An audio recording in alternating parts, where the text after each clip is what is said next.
There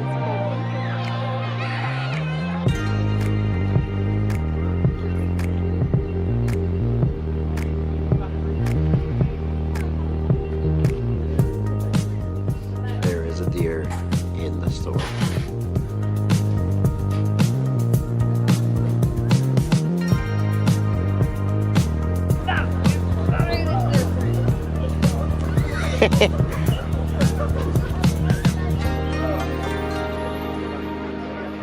ಆತ್ಮೀಯರೇ ನಮಸ್ಕಾರಗಳು. ನಾನು ಚಂದ್ರಶೇಖರ್ ಬಾಳೆ. ಗ್ರಾಮ ಸ್ವರಾಜ್ಯ ಮೀಡಿಯಾಗೆ ಸ್ವಾಗತ, ಸುಸ್ವಾಗತ. ಗೆಳೆಯರೆ, ನಾನು ಕೃಷಿ ಭಾರತ್ ಪತ್ರಿಕೆಯ ಸಂಪಾದಕನಾಗಿ ಜಪಾನ್ ದೇಶಕ್ಕೆ ಭೇಟಿ ನೀಡಿದ್ದು ಅಲ್ಲಿಯ ಜಿಂಕೆ ಪಾರ್ಕ್ ಬಗ್ಗೆ ನನ್ನ ಅನುಭವಗಳನ್ನು ಹಂಚಿಕೊಳ್ಳುತ್ತಿದ್ದೇನೆ. ಜಿಂಕೆ ಪಾರ್ಕ್ ಒಂದು ಪ್ರವಾಸಿ ತಾಣವೆಂದು ನೋಡಲು ನನ್ನ ಕುಟುಂಬದ ಸದಸ್ಯರೊಂದಿಗೆ ಭೇಟಿ ನೀಡಿದ್ದೆವು. ದಶಕದಿಂದಲೂ ಒಂದು ನಿಮಿಷವೂ ತಡವಾಗಿ ಓಡದ ಮೆಟ್ರೋ ರೈಲಿನಲ್ಲಿ ಪ್ರಯಾಣಿಸಿ ಜಪಾನ್ ದೇಶದ ನಾರಾ ರಾಜ್ಯ ಕೇಂದ್ರಕ್ಕೆ ಬಂದು ಇಳಿದೆ. ಜಿಂಕೆ ಪಾರ್ಕ್ನತ್ತ ಹೆಜ್ಜೆ ಹಾಕಲು ಪ್ರಾರಂಭಿಸಿದೆವು. ನಮ್ಮಲ್ಲಿರುವ ಜಿಂಕೆ ಪಾರ್ಕ್ಗಳ ಬಗ್ಗೆ ಅರಿವಿರುವ ನಾನು ಹೆಚ್ಚಿನದ್ದೇನೂ ಬಯಸಿರಲಿಲ್ಲ.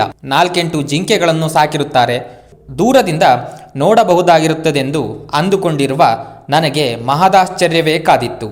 ನಾವು ಪಾರ್ಕ್ ಪ್ರವೇಶ ಮಾಡುವ ಮುಂಚೆ 10,000 ಜನರ ಕಲರವ. ಅವರ ತಲೆಯ ಮೇಲೆ ಎತ್ತರದ ಕೆಂಪು ಮಣ್ಣಿನ ಸುಂದರವಾದ ಬೆಟ್ಟದ ಸಾಲುಗಳು ಎದ್ದು ಕಾಣುತ್ತಿದ್ದವು. ಮುಂದೆ ಹೆಜ್ಜೆ ಹಾಕುತ್ತಲೇ ನಮ್ಮ ದನದ ಜಾತ್ರೆಗಳ ಮಾದರಿಯಲ್ಲಿ ಸಾವಿರಾರು ಜಿಂಕೆಗಳು ಗುಂಪಾಗಿ ಜನರ ಜೊತೆ ಬೆರೆತು ಅವರು ನೀಡುವ ಆಹಾರ ತಿನ್ನುತ್ತಾ ಅವರೊಂದಿಗೆ ಫೋಟೋ ಸೆಷನ್ನಿನಲ್ಲಿ ಪಾಲ್ಗೊಂಡಿದ್ದವು. ಮಕ್ಕಳು ಅಪಾರ ಸಂಖ್ಯೆಯಲ್ಲಿ ಜಿಂಕೆಯನ್ನು ತಬ್ಬಿಕೊಂಡು ಮುದ್ದಾಡುತ್ತಿರುವುದು ವಿಚಿತ್ರ ಹಾಗೂ ಆಹ್ಲಾದಕರವಾಗಿತ್ತು. ನಾವು ಕೂಡ ಜಿಂಕೆಗಳ ಒಂದು ಸಣ್ಣ ಗುಂಪಿಗೆ ಆಹಾರವನ್ನು ನೀಡಿ ಅವುಗಳೊಂದಿಗೆ ಫೋಟೋ ಕ್ಲಿಕ್ಕಿಸಿಕೊಂಡೆವು. ನಮ್ಮಂಥ ಸಾವಿರಾರು ಜನರೊಂದಿಗೆ ಫೋಟೋ ತೆಗೆಸಿಕೊಂಡ ಹಿರಿಮೆ ಆ ಜಿಂಕೆಗಳಿದ್ದದು. ಸೋಜಿಗವಾಗಿತ್ತು, ಕುತೂಹಲಕಾರಿಯೂ ಆಗಿತ್ತು. ಜಿಂಕೆ ಪಾರ್ಕ್ನ ಕುರಿತು ಹೆಚ್ಚಿನ ಮಾಹಿತಿಯನ್ನು ಸಂಗ್ರಹಿಸುತ್ತಲೇ ನಮ್ಮ ರಾಜ್ಯದ ಕೊಪ್ಪಳ ತಾಲೂಕಿನ ಆಳವಂಡಿ ಹೋಬಳಿಯಲ್ಲಿ ಜಿಂಕೆಗಳ ಕಾಟದಿಂದ ಬಳಲುತ್ತಿರುವ ರೈತರ ನೆನಪನ್ನು ಮಾಡಿಕೊಳ್ಳುವಂತಾಯಿತು.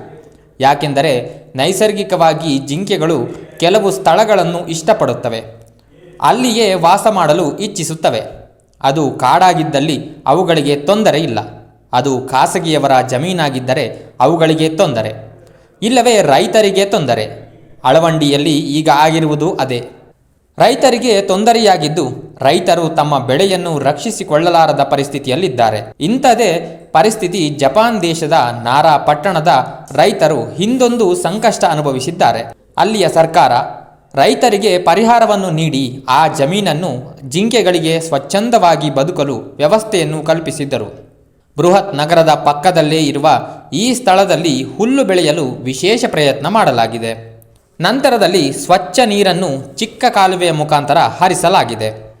ಹೆಮ್ಮರಗಳ ಸಾಲಿನ ಮಧ್ಯೆ ಹುಲ್ಲುಗಾವಲು, ಕುಡಿಯಲು ನೀರು ಒದಗಿಸಲಾಗಿದ್ದು ಜನರು ಜಿಂಕೆಗಳನ್ನು ನೋಡಲು ಬರಲು ಪ್ರಾರಂಭಿಸಿದರು.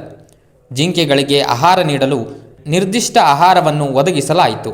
ನಂತರದಲ್ಲಿ ಬುದ್ಧನ ಮಹಾ ದೇಗುಲವನ್ನು ನಿರ್ಮಿಸಲಾಯಿತು. ಜನರು ಬರುವಿಕೆ ಹೆಚ್ಚಾಗಿ ಇಂದು ದೇಶದ ಜನರೊಟ್ಟಿಗೆ ವಿದೇಶಿ ಜನರನ್ನು ಆಕರ್ಷಿಸುವಲ್ಲಿ ಈ ಪಾರ್ಕ್ ಸುಪ್ರಸಿದ್ಧವಾಗಿದೆ. ಅಲ್ಲಿಯ ಸರ್ಕಾರದ ಕಾಳಜಿ ಹಾಗೂ ಅಧಿಕಾರಿಗಳ ಆಸಕ್ತಿ ಮೆಚ್ಚುವಂತಹದ್ದಾಗಿದೆ. ಜಪಾನ್ ದೇಶ ಅಮೆರಿಕ ಮಾದರಿಯಲ್ಲಿಯೇ ಬೃಹತ್ ಬಂಡವಾಳಗಾರರ ದೇಶವಾಗಿದೆ. ಆದರೆ ಮಾನವೀಯತೆಯನ್ನು ಅಲ್ಲಗೆಳೆದಿರುವ ಅಮೆರಿಕ ಒಂದೆಡೆಯಾದರೆ ಜಪಾನ್ ದೇಶ ಪ್ರೀತಿ, ಪ್ರೇಮ, ಮಾನವೀಯತೆಯನ್ನು ಸಂಪೂರ್ಣವಾಗಿ ಅಳವಡಿಸಿಕೊಂಡಿರುವ ದೇಶವಾಗಿದೆ. ಬುದ್ಧ ಹುಟ್ಟಿದ್ದು ಭಾರತದಲ್ಲಿ, ನೆಲೆಗೊಂಡಿದ್ದು ಜಪಾನ್ನಲ್ಲಿ. ಜನತೆ ತಮ್ಮಲ್ಲಿರುವುದರಲ್ಲಿ ತೃಪ್ತಿ, ಸಂತೋಷವನ್ನು ಪಡೆದುಕೊಳ್ಳುತ್ತಾರೆ, ಇನ್ನೊಬ್ಬರನ್ನು ಪ್ರೀತಿಸುತ್ತಾರೆ, ಭ್ರಷ್ಟಾಚಾರವನ್ನು ದೂರವಿಟ್ಟಿದ್ದಾರೆ. ಇದು ಜನಸಾಮಾನ್ಯರಲ್ಲಿ ಮಾತ್ರವಲ್ಲ, ನೌಕರರಲ್ಲಿ, ಅಧಿಕಾರಿಗಳಲ್ಲಿ ಎದ್ದು ಕಾಣುತ್ತದೆ. ಇದರಿಂದಾಗಿಯೇ ಜಗತ್ತು ಸಾಧಿಸದೇ ಇರುವುದನ್ನೆಲ್ಲ ಕೆಲವು ದಶಕದಲ್ಲಿ ಜಪಾನಿಯರು ಸಾಧಿಸಿದ್ದಾರೆ. 2ನೇ ವಿಶ್ವಯುದ್ಧದಲ್ಲಿ ನಿರ್ಮಾಣಗೊಂಡಿದ್ದ ಜಪಾನ್ ಇಂದು ವಿಶ್ವದ ತಂತ್ರಜ್ಞಾನದಲ್ಲಿ ರಾಜನಾಗಿ ಮೆರೆಯುತ್ತದೆ. ಇದಕ್ಕೆಲ್ಲ ಕಾರಣ ಜನತೆಯ ಒಳಮನಸ್ಸು. ಸರ್ಕಾರಗಳು ಬಂಡವಾಳಗಾರರ ಹಿತಕ್ಕಾಗಿಯೇ ಧೋರಣೆಗಳನ್ನು ರೂಪಿಸುತ್ತವೆಂಬುದರಲ್ಲಿ 2 ಮಾತಿಲ್ಲ. ಆದರೆ ಜನರ ಸಮಸ್ಯೆಗಳನ್ನು ಮಾನವೀಯ ದೃಷ್ಟಿಕೋನದಲ್ಲಿ ಪರಿಹಾರವನ್ನು ಒದಗಿಸಿದೆ. ಭಿಕ್ಷುಕರಿಲ್ಲದ, ಬಡವರಿಲ್ಲದ, ಆತ್ಮಹತ್ಯೆಗಳಿಲ್ಲದ ದೇಶವನ್ನಾಗಿ ಅಲ್ಲಿಯ ಪ್ರಭುತ್ವ ಕಟ್ಟುನಿಟ್ಟಾದ ಕ್ರಮ ಕೈಗೊಂಡಿದೆ. ಮಕ್ಕಳಿಗೆ ಪುಕ್ಕಟೆಯಾದ ಕಡ್ಡಾಯ ಶಿಕ್ಷಣ, ಬಡವ, ಶ್ರೀಮಂತ, ಅಧಿಕಾರಿ, ರಾಜಕಾರಣಿಗಳ ಮಕ್ಕಳು ಒಂದೇ ಶಾಲೆಯಲ್ಲಿ ಓದುತ್ತಾರೆ, ಒಂದೇ ಕಡೆ ಊಟ ಮಾಡುತ್ತಾರೆ, ಉಚಿತ ಶಿಕ್ಷಣವನ್ನು ಪಡೆದುಕೊಳ್ಳುತ್ತಾರೆ. ಶಿಕ್ಷಣಾಂತರ ಉದ್ಯೋಗ ಭದ್ರತೆಯನ್ನು ಅಘೋಷಿತವಾಗಿ ಒದಗಿಸಲಾಗಿದೆ. ಭೂ ಸುಧಾರಣೆಗಳನ್ನು 100ಕ್ಕೆ 100ರಷ್ಟು ಜಾರಿಗೆ ತಂದಿದ್ದು ಉಳುವವನೇ ಒಡೆಯನಾಗಿದ್ದಾನೆ. 3 ಎಕರೆಯ ಭೂಮಿಯ ಒಡೆಯರು ಮಾತ್ರ ಕೃಷಿಯನ್ನು ಸ್ವತಃ ಮಾಡುತ್ತಾರೆ. ಕೃಷಿ ಕುಟುಂಬಗಳಿಗೆ ಅಪಾರ ಪ್ರಮಾಣದ ಸಹಾಯಧನವನ್ನು ನೀಡಲಾಗಿದೆ. ಜೊತೆಗೆ ಕೃಷಿ ಕುಟುಂಬದ ಸದಸ್ಯರಿಗೆ ಉದ್ಯೋಗವನ್ನು ಒದಗಿಸಲಾಗಿದೆ. ಇದರಿಂದಾಗಿ ಕೃಷಿಕರು ಆರ್ಥಿಕ ಭದ್ರತೆಯನ್ನು ಪಡೆದುಕೊಂಡಿದ್ದಾರೆ. ಇಂತಹ ಸಾಧನೆಗಳನ್ನು ಜಪಾನ್ ದೇಶ ಸಾಧಿಸಲು ಅಲ್ಲಿಯ ಅಧಿಕಾರಿ, ನೌಕರರು ಕೂಡ ಪ್ರಾಮಾಣಿಕರಾಗಿದ್ದಲ್ಲಿ ಮಾತ್ರ ಸಾಧ್ಯ. ಭ್ರಷ್ಟಾಚಾರವಿಲ್ಲದ ಸಮಾಜವನ್ನು ಸಾಧಿಸಲು ಸಾಧ್ಯವೆಂಬುದಕ್ಕೆ ಜಪಾನ್ ದೇಶ ಸಾಕ್ಷಿಯಾಗಿದೆ. ಈ ಅನುಭವಗಳನ್ನು ಹಂಚಿಕೊಂಡಿರುವ ಉದ್ದೇಶವೇನೆಂದರೆ, ಭಾರತ ದೇಶ ಇಂದು ಭ್ರಷ್ಟಾಚಾರವೆಂಬ ಸಮುದ್ರದಲ್ಲಿ ತೇಲಾಡುತ್ತಿದೆ. ದಶಕಗಳ ಹಿಂದೆ ಪ್ರಾರಂಭವಾದ ಭ್ರಷ್ಟಾಚಾರ ಈಗ ದೇಶವನ್ನೇ ನುಂಗಿ ಹಾಕುವ ಹಂತಕ್ಕೆ ಮುಟ್ಟಿದೆ. ಭಾರತೀಯ ಬಂಡವಾಳಗಾರರು ಮಹಾನ್ ಕ್ರೂರಿಗಳಾಗಿದ್ದಾರೆಂದರೆ ತಪ್ಪಾಗಲಿಕ್ಕಿಲ್ಲ. ಭಾರತದ ಎಲ್ಲ ಸಂಪತ್ತನ್ನು, ಶ್ರಮವನ್ನು ಬಾಚಿಕೊಂಡು ವಿಶ್ವದ ಶ್ರೀಮಂತರ ಎತ್ತರಕ್ಕೆ ಬೆಳೆಯಲು ಹವಣಿಸುತ್ತಿದ್ದಾರೆ. ಅವರ ತಾಳಕ್ಕೆ ತಕ್ಕಂತೆ ಭಾರತೀಯ ಸರ್ಕಾರಗಳು ಧೋರಣೆಗಳನ್ನು ರೂಪಿಸುತ್ತಿವೆ. ಅಂತಹ ಸರ್ಕಾರಗಳನ್ನು ರೂಪಿಸುವ ರಾಜಕೀಯ ಪಕ್ಷಗಳು ಜನರ ಹಿತಾಸಕ್ತಿಯನ್ನು ಸಂಪೂರ್ಣವಾಗಿ ಕಡೆಗಣಿಸಿವೆ. ಅದಕ್ಕೆ ಯಾವ ರಾಜಕೀಯ ಪಕ್ಷವೂ ಹೊರತಾಗಿಲ್ಲವಾಗಿದೆ.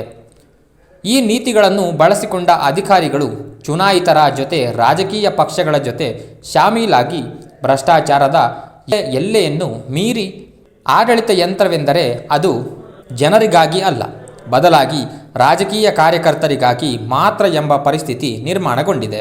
ಅಂತಹದೊಂದು ಉದಾಹರಣೆಯಾಗಿ ಕರ್ನಾಟಕದ ಕೊಪ್ಪಳ ಜಿಲ್ಲೆಯ ಅಳವಂಡಿ ಹೋಬಳಿಯ ಜಿಂಕೆ ಸಮಸ್ಯೆಯನ್ನು ಚರ್ಚಿಸಲು ಅರಣ್ಯ ಇಲಾಖೆಯ ಅಧಿಕಾರಿಗಳನ್ನು ಗ್ರಾಮ ಸ್ವರಾಜ್ಯ ತಂಡ ಭೇಟಿ ಮಾಡಿ ಹಲವಾರು ಕುಂಟು ನೆಪಗಳನ್ನು ಹೇಳಿ ಜಿಂಕೆ ಪಾರ್ಕ್ ಸ್ಥಾಪಿಸಲು ಅಸಾಧ್ಯವಾಗಿದ್ದು, ರೈತರ ಬೆಳೆ ನಷ್ಟಕ್ಕೆ ಪರಿಹಾರವನ್ನು ನೀಡಲು ಸರ್ಕಾರ 50 ಲಕ್ಷ ಹಣವನ್ನು ನೀಡಿದೆ.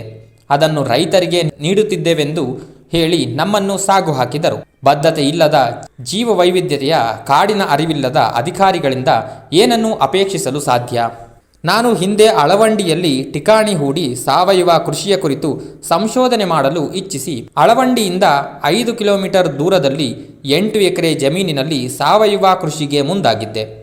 ಆ ಸಂದರ್ಭದಲ್ಲಿ ನೂರಾರು ಜಿಂಕೆಗಳು ನಮ್ಮ ಜಮೀನಿಗೆ ದಿಢೀರನೆ ಪ್ರವೇಶ ಮಾಡಿದ್ದಾಗಲೇ ಜಿಂಕೆ ಸಮಸ್ಯೆಯ ಅರಿವಾಗಿದ್ದು, ರೈತರೊಂದಿಗೆ ಚರ್ಚಿಸಿ, ಚುನಾಯಿತ ಪ್ರತಿನಿಧಿಗಳಿಗೆ ಮನವಿ ಸಲ್ಲಿಸಿ, ಅರಣ್ಯ ಇಲಾಖೆಯ ಅಧಿಕಾರಿಗಳನ್ನು ಭೇಟಿ ಮಾಡಲಾಗಿತ್ತು. ಈಗ ಜಪಾನ್ ಅನುಭವದೊಂದಿಗೆ ಅಳವಂಡಿ ಜಿಂಕೆ ಸಮಸ್ಯೆಯನ್ನು ಬಗೆಹರಿಸಬಹುದಾಗಿದೆ ಎಂದೆನಿಸುತ್ತದೆ. ಅದಕ್ಕಾಗಿ ಮುಖ್ಯವಾಗಿ ಅಲ್ಲಿಯ ರೈತರು ತಮ್ಮ ರಾಜಕೀಯ ಭಿನ್ನಾಭಿಪ್ರಾಯಗಳನ್ನು ಬದಿಗಿಟ್ಟು ಚಿಂತನೆ ಮಾಡಲು ಮುಂದಾದಲ್ಲಿ ಅಳವಂಡಿಯನ್ನು ಒಂದು ಜಿಂಕೆ ಪಾರ್ಕ್ ಆಗಿಯೂ ಭೂಮಿಯ ಒಡೆಯರಿಗೆ ಆದಾಯದ ಮೂಲಗಳನ್ನಾಗಿಯೂ ಮಾಡಲು ಸಾಧ್ಯವಿದೆ. ಕೃಷಿ ಭಾರತ್ ತನ್ನ ಅನುಭವಗಳನ್ನು ರೈತರೊಂದಿಗೆ, ರಾಜಕಾರಣಿ ಹಾಗೂ ಅಧಿಕಾರಿಗಳೊಂದಿಗೆ ಹಂಚಿಕೊಳ್ಳಲು ಉತ್ಸುಕವಾಗಿದೆ ಎಂದು ಗ್ರಾಮ ಸ್ವರಾಜ್ಯ ಮೀಡಿಯಾ ತಿಳಿಸಲು ಸಂತೋಷವೆನಿಸುತ್ತದೆ. ಧನ್ಯವಾದಗಳೊಂದಿಗೆ ಗ್ರಾಮ ಸ್ವರಾಜ್ ಮೀಡಿಯಾ.